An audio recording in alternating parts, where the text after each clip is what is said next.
حضرت ابو ادریس خولانی رحمۃ اللہ تعالی علیہ بیان کرتے ہیں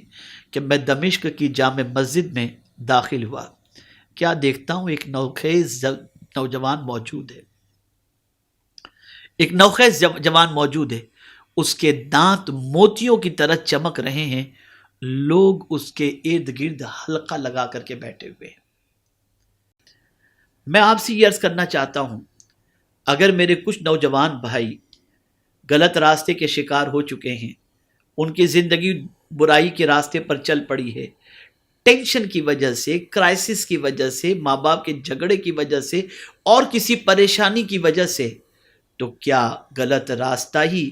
ان کی پریشانی کا حل ہے؟ نہیں، اللہ نہ کرے، صد بار نہ کرے، منی کرائسس کا پیریڈ ہے، یا پرابلم ہے، یا فیملی پرابلم ہے، یا اسٹریس اور ٹینشن ہے، تو کیا قرآن آپ کو اسٹریس اور ٹینشن سے نکلنے کا طریقہ نہیں عطا کرتا؟ کیا ہمارے علماء اہل سنت و مشائخ اہل سنت یا مبلغین سنی دعوت اسلامی کیا میدان عمل میں نہیں ہیں، جن سے قربت کے بعد آپ کی سوچ پاکیزہ بن جائے اور آپ اپنے ٹینشن کا سولیوشن ان کی رہنمائی کے اندر حاصل کر سکیں؟ آپ ذرا سوچیں، آپ معاشرے کے کتنے قیمتی ہیں، آپ سوسائٹی کے کتنے اہم ہیں، آپ کا مقام اور مرتبہ اللہ عز و جل نے کتنا عظیم رکھا ہے، آپ کی زندگی ہمارے لیے کتنی اہم ہے۔ آج اگر ہمارا نوجوان آوارہ گردی کا شکار ہوتا ہے، دل جلتا بھی ہے، خون کھولتا بھی ہے، اور کبھی کبھی کفے افسوس ملتے ہوئے ہم صرف اتنا ہی کہہ سکتے ہیں، اے اللہ تو ہماری قوم کے نوجوانوں کو سیدھے راستے کا مسافر بنا دے۔ آپ یاد رکھیں، صرف دعائیں ان لوگوں کے لیے نہیں ہوتی جن کی زندگی سیدھے راستے پر چلتی ہے۔ بسا اوقات ڈرگز کے عادی کو گٹر میں گرتا ہوا دیکھ کر انسان حقارت کی نظر سے دیکھتا ہے، لیکن میں جب کسی نوجوان کو ڈرگز کا شکار کسی نالی میں، کسی گٹر میں گرتا یا پڑتا یا وہاں بیٹھا ہوا دیکھتا ہوں تو آنکھ میں آنسو آ جاتے ہیں، اور اللہ کی بارگاہ میں دعا کرتا ہوں، اے اللہ میری قوم کے اس نوجوان کو بچا لے اور اس کی زندگی کو صاف ستھری بنا دے۔ اگر کسی قوم کا نوجوان شراب کا شکار ہو جائے، اگر کسی قوم کا نوجوان ڈرگز کا شکار ہو جائے، اگر کسی قوم کا نوجوان عیاشی کا عادی بن جائے، اگر کسی قوم کا نوجوان چوری کا عادی بن جائے، اگر کسی قوم کا نوجوان ڈاکہ زنی کا عادی بن جائے، اگر کسی قوم کا نوجوان چیٹر ہو جائے، اگر کسی قوم کا نوجوان بے راہ روی کا شکار ہو جائے، تو یاد رکھیں وہ قوم کبھی ابھر نہیں سکتی، اس قوم کا ستارہ کبھی عروج کی شاہراہ کا مسافر نہیں بن سکتا۔ آج ہم جائزہ لیں، میں اپنے نوجوان بھائیوں سے عرض کروں گا، بسا اوقات ہمارے کچھ نوجوان یہ تصور کرتے ہیں ہماری لائف ہم جس طرح چاہیں انجوائے کریں۔ نہیں، آپ کی لائف ایک امت کی لائف ہے، آپ کی لائف ایک قوم کی لائف ہے، آپ ہمارے لیے بہت قیمتی سرمایہ ہیں۔ ایسا ہوتا ہے کہ کبھی آپ کا عروج ہمارے عروج کا سبب بنتا ہے، اور کبھی آپ کا زوال ہمارے زوال کا سبب بنتا ہے، کبھی آپ کی اچھائی ہماری ترقی کا سبب بن جاتی ہے، اور کبھی آپ کی برائی ہمیں نیچے اور شرمندہ ہونے کا سبب بن جاتی ہے، نیچا دکھا دیتی ہے۔ اے میری قوم کے نوجوانوں، تم ہمارے لیے بہت قیمتی ہو، بہت عظیم سرمایہ ہو، بہت عظیم دولت ہو۔ میں اپنی قوم کے نوجوانوں کو ضائع ہوتا نہیں دیکھ سکتا۔ میں چاہتا ہوں کہ ہماری قوم کے نوجوان اصلاح کی طرف آئیں، اپنی زندگی کو بنانے کی طرف آئیں، اپنی زندگی کو کامیاب کرنے کی طرف آئیں، اپنی زندگی کو سنوارنے کی طرف آئیں، اپنے آپ کو بہترین مسلمان پروف کرنے کی کوشش کریں۔ تو میرے پیارے آقا صلی اللہ علیہ وسلم کے پیارے دیوانوں، میری قوم کے نوجوانوں، سب سے پہلا کام آپ کو جو کرنا ہے وہ یہ ہے کہ آج تک اللہ نہ کرے، صد بار نہ کرے، اگر آپ کی زندگی بے راہ روی میں گزر رہی ہو یا غلط کاموں میں گزر رہی ہو، تو آپ سب سے پہلے ان غلط کاموں سے توبہ کیجئے۔ یو ہیو ول پاور، آپ کے پاس قوت ہے، ول پاور ہے، اگر آپ اسے یوز کریں گے اور آپ ان چیزوں سے نکلنا چاہیں گے، تو یاد رکھیں کوئی آپ کی مدد کرے یا نہ کرے، میرا مولا ضرور مدد فرمائے گا۔ ایک بار گناہوں کے دلدل سے نکل کر کے دیکھیے،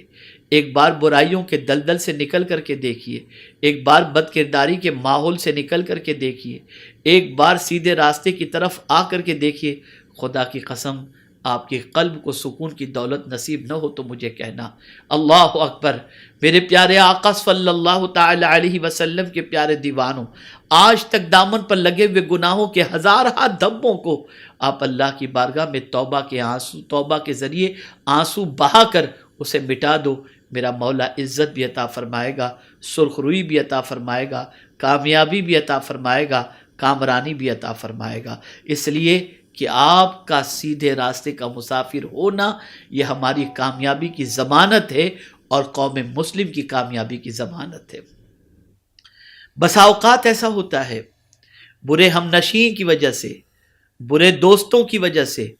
ان کے سگار پلانے کی وجہ سے، ان کے شراب پلانے کی وجہ سے، ان کے بد کرداری کے اڈوں پر لے جانے کی وجہ سے ہم یہ تصور کرتے ہیں کہ یہ ہمارا خیر خواہ ہے۔ خدا کی قسم چند لمحوں کی لذت کا عادی بنا کر وہ آپ کا پورا مستقبل تاریک کر دیتا ہے، آپ کا فیوچر ڈارک کر دیتا ہے۔ ذرا ان ماں اور باپ کے دل سے پوچھو جنہوں نے آپ کو جنم دیا، آپ کو بڑا کیا، آپ کی پرورش میں جنہوں نے اپنی زندگی کی ساعتیں گزاری، اپنی راتوں کو جاگ جاگ کر آپ کے آرام کا خیال کیا، اور ایک باپ دن کے اجالے کے اندر کڑی دھوپ میں محنت کر کے آپ کے لباس سے لے کر، آپ کی تعلیم سے لے کر، آپ کے کردار سے لے کر، آپ کی ضرورتوں تک کی تکمیل کے لیے جس باپ نے جد و جہد فرمائی، اس باپ سے پوچھو جب اس کے بیٹے کا قدم پھسل جاتا ہے تو باپ کی زندگی کے سامنے کتنا اندھیرا چھا جاتا ہے۔ کبھی آپ نے سوچا کہ آپ کے ماں باپ آپ سے کتنی امیدیں وابستہ کیے ہوئے ہیں؟ آپ ذرا سوچو، آپ کی جوانی اگر داغدار ہوتی ہے تو ماں باپ کو کتنا دھچکا لگتا ہے اور ماں باپ کے دل پر کیا گزرتی ہے۔ اللہ اکبر۔ مجھے یہ کہتے ہوئے بڑا افسوس ہوتا ہے، ایک زمانہ تھا لڑکا ہو یا لڑکی ایک ہی بات دونوں ماں باپ سے کیا کرتے۔ بیٹی بھی کہتی ابا جہاں چاہو آپ رشتہ کر دو، اور بیٹا بھی یہی کہتا آپ جہاں چاہو رشتہ کر دو۔ لیکن اگر آج دیکھا جائے تو ماں باپ رشتے سے پہلے خود بچے سے پوچھتے ہیں بیٹا کہیں تمہارا معاملہ تو کچھ نہیں ہے، اگر ہو تو بتا دو تاکہ وہیں رشتہ کر دیں۔ بیٹی سے بھی ماں باپ یہی سوال کرتے ہیں بیٹی تیرا تعلق کسی کے ساتھ تو نہیں ہے ورنہ آگے چل کر پریشانی ہوگی۔ اللہ اکبر۔ کیسے دور سے ہم گزر رہے ہیں، کیسے حالات سے ہم گزر رہے ہیں، اور کس حد تک ہمارے بچے اور بچیوں کے پیر پھسل چکے ہیں کہ ہمیں آج یہ دن دیکھنا پڑ رہا ہے۔ اللہ اکبر۔ میرے پیارے آقا صلی اللہ تعالی علیہ وسلم کے پیارے دیوانوں اور میری قوم کے نوجوانوں، آپ ذرا سوچو اور اندازہ لگاؤ، آپ صرف پیرنٹس کے لیے اہم نہیں ہو، آپ صرف خاندان کے لیے اہم نہیں ہو، آپ صرف رشتہ داروں کے لیے اہم نہیں ہو، آپ پوری قوم کے لیے اہم ہو، آپ اسلام کے لیے اہم ہو، آپ مسلمانوں کے لیے اہم ہو، آپ پیغمبر رحمت صلی اللہ علیہ وسلم کے لیے اہم ہو، آپ اللہ کے نزدیک اہم ہو۔ میرے پیارے آقا صلی اللہ علیہ وسلم کے پیارے دیوانوں، اس لیے اپنے آپ کو خوب بچاؤ، اپنے آپ کو بروں کی صحبت سے بچاؤ، اپنے آپ کو برے دوستوں سے بچاؤ، اپنے آپ کو بری سنگتوں سے بچاؤ، اپنے آپ کو برے ماحول سے بچاؤ۔ میرے پیارے آقا صلی اللہ علیہ وسلم کے پیارے دیوانوں، اگر پتہ چل جائے یہ دوست غلط راہ کا شکار ہے اس سے تعلق منقطع کر دو۔ اگر پتہ چل جائے اس کی صحبت میری زندگی کو تباہ و برباد کر دے گی، اس کی صحبت سے ہٹ جاؤ، اور جب کسی سے دوستی کے لیے ہاتھ بڑھاؤ خدا کے لیے دوستی کرو، خدا کے لیے دشمنی کرو۔ اللہ اکبر۔ یہ دیکھو کس کے کردار کا اثر تمہاری زندگی میں بہتر ہوگا۔ جب تم بیٹھنے کے لیے مجلسوں کی فکر کرو کہ کہاں بیٹھوں، کن کے ساتھ بیٹھوں، تو ایک چیز کا خاص خیال رکھنا کہ ایسے لوگوں کا سلیکشن کرو جن کی سنگتوں میں بیٹھنے کے بعد صرف نیکی کا جذبہ نہ ہو بلکہ آپ کی سوچ بھی پاکیزہ بن جائے۔ یاد رکھیں میرے پیارے آقا صلی اللہ علیہ وسلم کے پیارے دیوانوں، جہاں سے ہماری سوچ پاکیزہ بنتی ہو وہیں ہمیں بیٹھنا بھی چاہیے وہیں ہمیں رہنا بھی چاہیے، بلکہ اگر میں 2 قدم آگے بڑھ کر کے عرض کروں تو غلط نہ ہوگا۔ جن کتابوں سے سوچ پاکیزہ بنتی ہو، جن چیزوں کو دیکھنے کے بعد سوچ پاکیزہ بنتی ہو، جن لوگوں کو سننے کے بعد سوچ پاکیزہ بنتی ہو، جن کی نشستوں میں بیٹھنے کے بعد سوچ پاکیزہ بنتی ہو، ایسوں کی سنگت میں بیٹھو، ایسی کتابیں پڑھو، ایسی چیزیں دیکھو جس سے آپ کی سوچ گندی نہ ہو بلکہ آپ کی سوچ پاکیزہ بن جائے۔ میرے پیارے آقا صلی اللہ تعالی علیہ وسلم کے پیارے دیوانوں، ایسے نوجوانوں کی زندگی پڑھو جن کی زندگیاں بے داغ گزری، جنہوں نے اسٹرگل کیا، جنہوں نے غربت کی چکی میں پیسے جانے کے باوجود علم کے سلسلے میں اتنی محنت کی کہ کردار پر دھبا بھی نہ لگے، اور علم کو حاصل کر کے اس مقام تک پہنچ گئے جس مقام پر پہنچنے کے بعد غربت کا داغ تو مٹ گیا، لیکن طاقتور انسان بن جانے کی وجہ سے اللہ تعالیٰ نے انہیں وہ مقام عطا فرمایا کہ ایک کی بلندی کی وجہ سے ماں باپ کا سر اونچا ہوا، خاندان کا سر اونچا ہوا، اور غربت کی وجہ سے جس کی قدر نہ تھی، علم کی وجہ سے ساری کائنات اس کی قدر اور اس کو جو ہے سر پر بٹھانے کے لیے تیار ہو گئی۔ آپ یاد رکھیں، میری قوم کے نوجوانوں، یاد رکھو، بہت قیمتی آپ سرمایہ ہو، بہت عظیم سرمایہ ہو، آپ ہمارے لیے بہت اہم ہو۔ آپ کا غلط راہ پر چلنا یہ ہمارے لیے شرمندگی کا بھی سبب ہے اور ہمارے لیے تکلیف دہ بھی ہے۔ ہم اپنی قوم کے نوجوانوں کو ضائع ہونے دینا نہیں چاہتے، بلکہ کسی بھی قوم کے نوجوان کو ضائع ہونے دینا نہیں چاہتے۔ ہر قوم کا نوجوان سیدھے راستے کا مسافر ہونا چاہیے، پرٹیکولر ہماری قوم کے نوجوانوں کو خاص طور پر سیدھے راستے کا مسافر ہونا چاہیے۔ اس لیے ایسی صحبت کو، ایسی سنگت کو اوائڈ کرو جہاں پر بیٹھنے کے بعد فکر گندی ہو جاتی ہو، جہاں پر بیٹھنے کے بعد عادات خراب ہو جاتی ہوں، ایسے لوگوں کی صحبت سے بچیے۔ آئیے میں آپ کو رسول گرامی وقار صلی اللہ تعالی علیہ وسلم کی حیات طیبہ کے اعتبار سے بتاؤں۔ میرے آقا صلی اللہ علیہ وسلم کی زندگی پاک کا جائزہ لیں۔ آقا تو آئیڈیل ہے نا، رسول اعظم صلی اللہ علیہ وسلم کو رب قدیر جل جلالہ نے آئیڈیل بنانے کا حکم دیا۔ آپ ذرا دیکھیں آپ کن نوجوانوں کی زندگی پڑھتے ہو، ہیرو کی نوجوانوں کی زندگی، گیمبلر کی زندگی، ڈرگی کی زندگی، ان کی زندگی پڑھتے ہو؟ آپ پڑھو ان کی زندگی کو، آقا کریم صلی اللہ علیہ وسلم کی زندگی کو پڑھو، ان کی نوجوانی کو پڑھو، ان کی جوانی کی زندگی کا جائزہ لو، مطالعہ کرو۔ امام حسین کی جوانی کی زندگی کا مطالعہ کرو، غوث پاک کی زندگی کی جوانی کا مطالعہ کرو، غریب نواز کی زندگی کا مطالعہ کرو، اللہ اکبر، مخدوم سمنا کی زندگی کا مطالعہ کرو، امام عشق و محبت کی جوانی کی زندگی کا مطالعہ کرو۔ جب ان کی جوانی تم پڑھو گے تو تمہیں محسوس ہوگا کہ ان کی جوانی میں سکون ہے یا ان ناچ گانے والوں کی جوانی کے اندر سکون ہے۔ یاد رکھیں میرے پیارے آقا صلی اللہ علیہ وسلم کے پیارے دیوانوں، جب رسول گرامی وقار صلی اللہ علیہ وسلم کی جوانی کا آپ مطالعہ کریں گے تو آپ کو پتہ چلے گا ایسا صادق الوعد الامین اور ایسا با اخلاق و با کردار اللہ عز و جل نے کسی کو پیدا نہیں کیا جیسا اس نے اپنے محبوب صلی اللہ علیہ وسلم کو پیدا کیا۔ آقا کریم صلی اللہ علیہ وسلم کے حوالے سے امام عشق و محبت کہتے ہیں، تیرے تو وصف عیب تناہی سے ہے بری، حیران ہوں میرے شاہ میں کیا کیا کہوں تجھے۔ اللہ عز و جل نے میرے آقا صلی اللہ علیہ وسلم کو بے عیب بنایا۔ آپ کو معلوم ہے آقا کریم صلی اللہ علیہ وسلم کے جسم اقدس پر کبھی مکھی نہیں بیٹھتی تھی۔ اب اس کو میں تھوڑا سا سمجھانے کی کوشش کروں۔ جانتے ہیں آپ میرے پیارے آقا صلی اللہ تعالی علیہ وسلم کے پیارے دیوانوں، آپ گندگی کا ڈھیر کہیں اگر دیکھیں تو ان گندگی کے ڈھیر پر مکھیاں بیٹھتی ہیں، اور اگر ہم یہ کہیں تو غلط نہ ہوگا، گندی سوچ والے لوگ بھی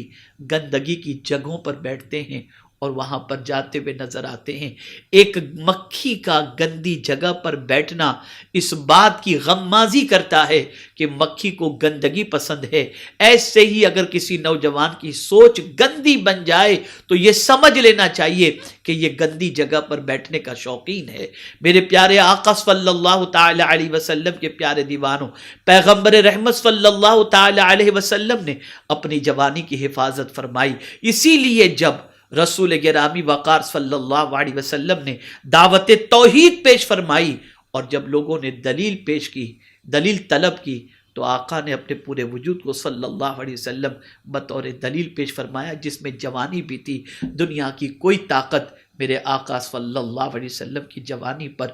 انگلی نہیں رکھ سکتی۔ یقیناً آقا معصوم سرکار صلی اللہ علیہ وسلم جیسا تو کوئی نہیں ہو سکتا، لیکن اگر ہم رحمت عالم صلی اللہ علیہ وسلم کی زندگی کا مطالعہ کریں اور آپ کی جوانی کا مطالعہ کریں اور پھر رب نے فرمایا ان کے نقش قدم پر چلو، تو ان کے نقش قدم پر چلیں گے تو میں آپ کو یقین کے ساتھ کہتا ہوں کہ آقا کریم صلی اللہ علیہ وسلم کے نقش قدم پر چلنے کے عوض میں پروردگار ہمیں ترقی بھی عطا فرمائے گا، عروج بھی عطا فرمائے گا، کامیابی بھی عطا فرمائے گا۔ کبھی کبھی ہمارے نوجوان بچوں کے ذہن میں یہ بات آتی ہے، ہم سیدھے چلتے ہیں تو ہمیں روزی نہیں ملتی، کام نہیں ملتا، پیسہ نہیں ملتا، تعیشات کے سامان نہیں ملتے۔ میں آپ کو ایک چیز عرض کر دوں، اس تعیشات کے سامان کو کیا کریں گے جس کے ملنے کے بعد قدم گناہ کی دہلیز پر پہنچ جائیں۔ ابھی 2 روز پہلے ایک خاتون کا فون میرے پاس آیا اور وہ خاتون روتے روتے کہہ رہی تھی،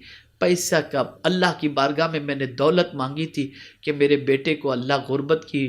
غربت کی چکی سے نکال کر مال و دولت کی فراہمی ہمیں عطا فرمائے، لیکن اب میں یہ کہہ رہی ہوں کہ مال سب سے برا ہے، اس لیے کہ اب میرا بیٹا دولت آنے کی وجہ سے مجروں میں جانے لگا ہے اور وہاں جا کر کے اپنی دولت لٹاتا ہوا نظر آتا ہے۔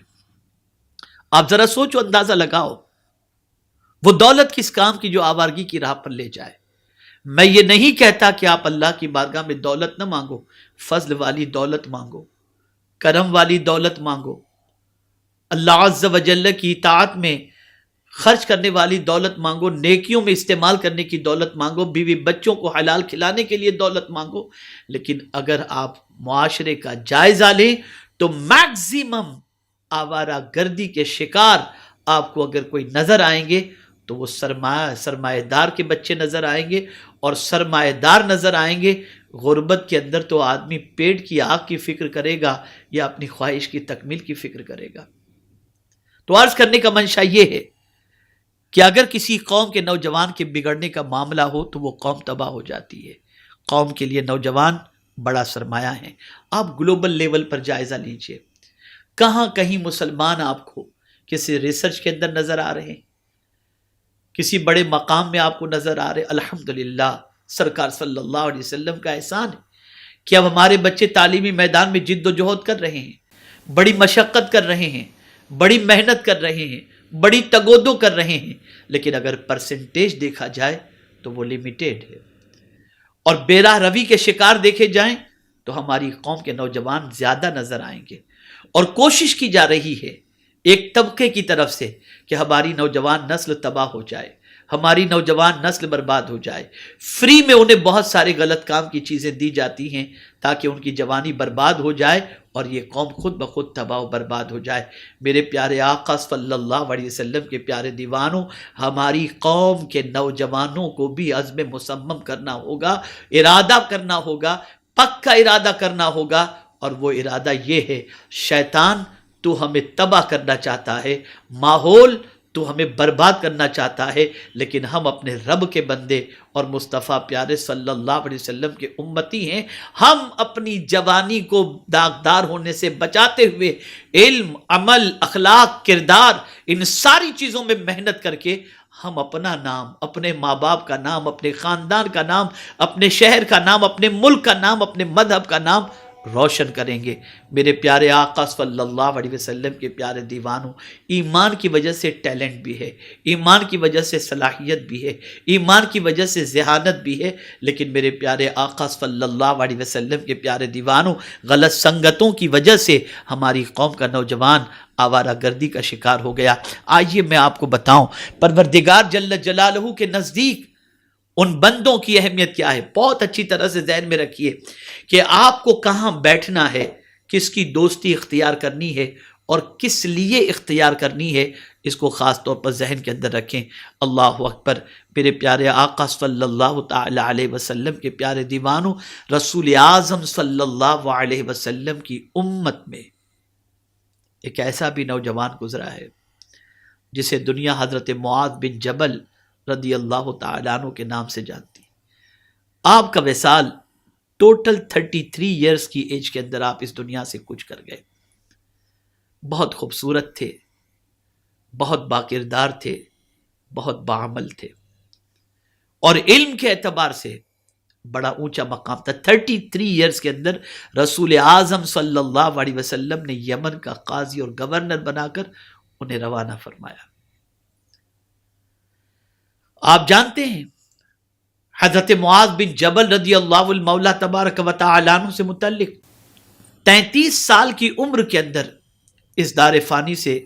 وہ دار بقا کی طرف کچھ کر گئے، انتقال فرما گئے۔ ان کے بارے میں سیدنا فاروق اعظم رضی اللہ تعالی عنہ کی سوچ کیا تھی، آپ ذرا سوچو۔ وہ فاروق اعظم رضی اللہ تعالی عنہ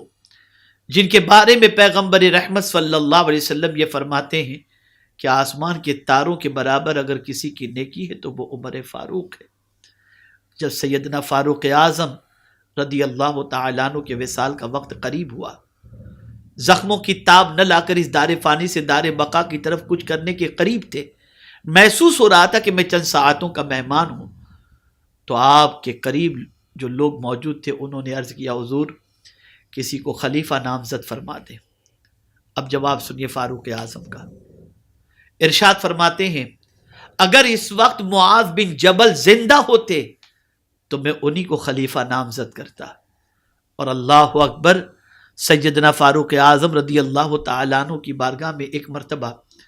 حضرت معاذ بن جبل رضی اللہ تعالیٰ عنہ کا کوئی فیصلہ پیش کیا گیا کہ حضرت معاذ بن جبل رضی اللہ تعالیٰ عنہ نے یہ فیصلہ فرمایا ہے، تو سیدنا فاروق اعظم رضی اللہ تعالیٰ عنہ خوش ہو کر کے ارشاد فرماتے ہیں عورتیں معاذ کا ثانی پیدا کرنے سے قاصر ہیں، اب معاذ جیسا کوئی دوسرا پیدا نہیں ہو سکتا۔ یہ جوان تھے حضرت معاذ بن جبل، جس وقت انہوں نے فیصلہ فرمایا تھا ینگ تھے، وصال فرماتے وقت بھی ینگ تھے۔ اللہ اکبر۔ اب انہی کے ایک واقعے سے میں آپ کو پوری چیز سمجھا دوں اور آپ کی اہمیت آپ کو بتا دوں،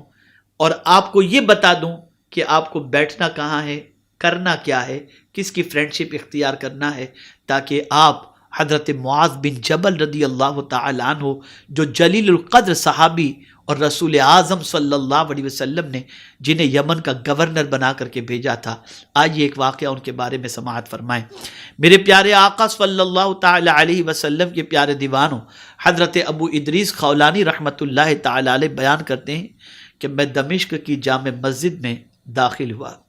کیا دیکھتا ہوں ایک نوخیز نوجوان موجود ہے، ایک نوخیز جوان موجود ہے، اس کے دانت موتیوں کی طرح چمک رہے ہیں، لوگ اس کے ارد گرد حلقہ لگا کر کے بیٹھے ہوئے ہیں۔ ایک نوجوان دانت موتیوں کی طرح چمک رہے ہیں اور اس کے قریب لوگ حلقہ لگا کر کے بیٹھے ہوئے ہیں۔ اللہ اکبر۔ حضرت ابو ادریس خولانی رحمت اللہ تعالی علیہ فرماتے ہیں ایسا لگ رہا تھا کہ چاند کے ارد گرد تارے موجود ہوں۔ اللہ اکبر۔ آگے ارشاد فرماتے ہیں حضرت ابو ادریس خولانی رحمت اللہ تعالی علیہ کہ میں نے دیکھا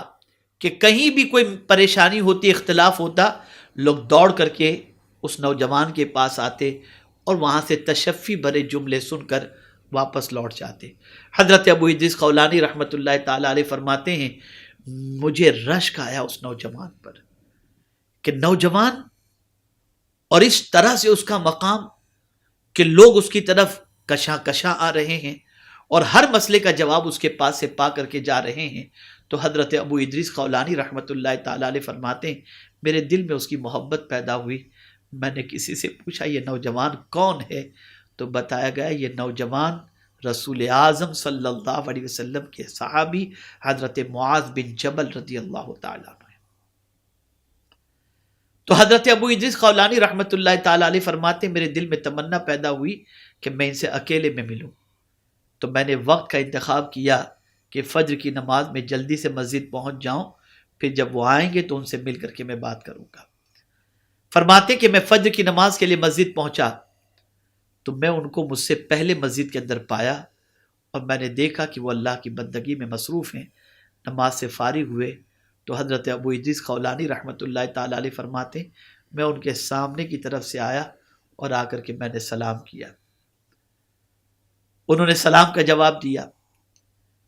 پھر حضرت ابو ادریس خولانی رحمۃ اللہ تعالیٰ علیہ نے حضرت معاذ بن جبل رضی اللہ تعالیٰ عنہ سے عرض کیا کہ اے معاذ بن جبل، مجھے آپ سے اللہ کے لیے محبت ہو گئی ہے۔ تو حضرت معاذ بن جبل رضی اللہ تعالیٰ عنہ نے ارشاد فرمایا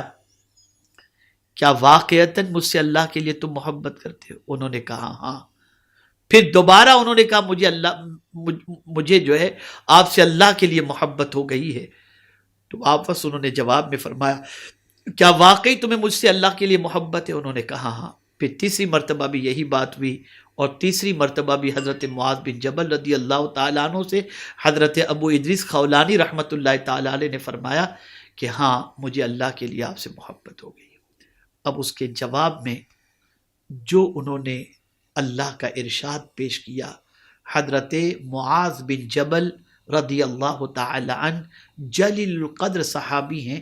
انہوں نے اللہ کا جو ارشاد پیش فرمایا اس ارشاد کو بغور آپ سنیں بھی اور دل و دماغ میں بٹھانے کی کوشش کریں۔ اللہ اکبر۔ حضرت معاذ بن جبل رضی اللہ تعالیٰ عنہ فرماتے ہیں میں نے اللہ کے رسول صلی اللہ علیہ وسلم کو یہ فرماتے ہوئے سنا ہے کہ اللہ جل مجدہ فرماتا ہے میں ان لوگوں کے ساتھ کچھ خاص محبت کا معاملہ کرتا ہوں جو محض میرے لیے ایک دوسرے سے محبت کرتے ہیں۔ اللہ ان بندوں کے ساتھ خاص معاملہ فرماتا ہے جو بندے ایک دوسرے سے صرف اللہ کے لیے محبت کرتے ہیں، صرف اللہ کے لیے، کہ یہ نیک بندہ ہے میں اس سے اللہ کے لیے محبت کرتا ہوں، یہ نیک بندہ ہے میں اس کی صحبت میں بیٹھوں گا تو میں بھی نیک بن جاؤں گا، اللہ کے قریب ہونے کے لیے اس سے محبت کرتا ہے۔ صرف یہی مقصد اور غرض یہی ہے اللہ کے لیے محبت کرنا۔ تو آقا کریم صلی اللہ علیہ وسلم فرماتے رب فرماتا ہے جو میرے لیے ایک دوسرے سے محبت کرتے ہیں میں ان کے لیے خاص معاملہ فرماتا ہوں، خاص معاملہ۔ اور اسی کے ساتھ آقا کریم صلی اللہ علیہ وسلم نے رب کا ارشاد بیان فرمایا جو محض میرے لیے ایک دوسرے سے محبت کرتے ہیں میں ان کے ساتھ خاص معاملہ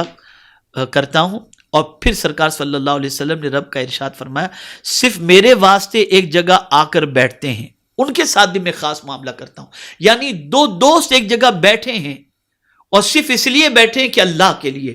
کہ ان کی صحبت میں بیٹھوں گا تو میں اللہ سے قریب ہو جاؤں گا، گناہوں سے نفرت پیدا ہو جائے گی، اللہ کے قرب کی دولت نصیب ہو جائے گی، اللہ کے ذکر کی توفیق نصیب ہو جائے گی، اللہ کے ارشاد پر عمل کی توفیق نصیب ہو جائے گی۔ اس لیے اگر کوئی کسی کے قریب بیٹھتا ہے، کسی اللہ کے نیک بندے کے قریب بیٹھتا ہے اور اللہ کے لیے بیٹھتا ہے تو ان بیٹھنے والوں سے بھی اللہ خاص معاملہ فرماتا ہے۔ اسی کے ساتھ ساتھ پروردگار جل جلالہ نے ارشاد فرمایا اگر کوئی اللہ کے لیے ایک دوسرے سے ملاقات کرتا ہے تو ان کے ساتھ بھی میرا معاملہ خاص معاملہ فرماتا ہے۔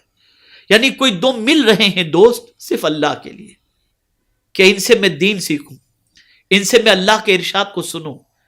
ان کی ملاقات سے میرا فائدہ اس طریقے کا ہو کہ میں قرآن سیکھ جاؤں، میں دین سیکھ جاؤں، میں رسول اعظم کے ارشاد کو سنوں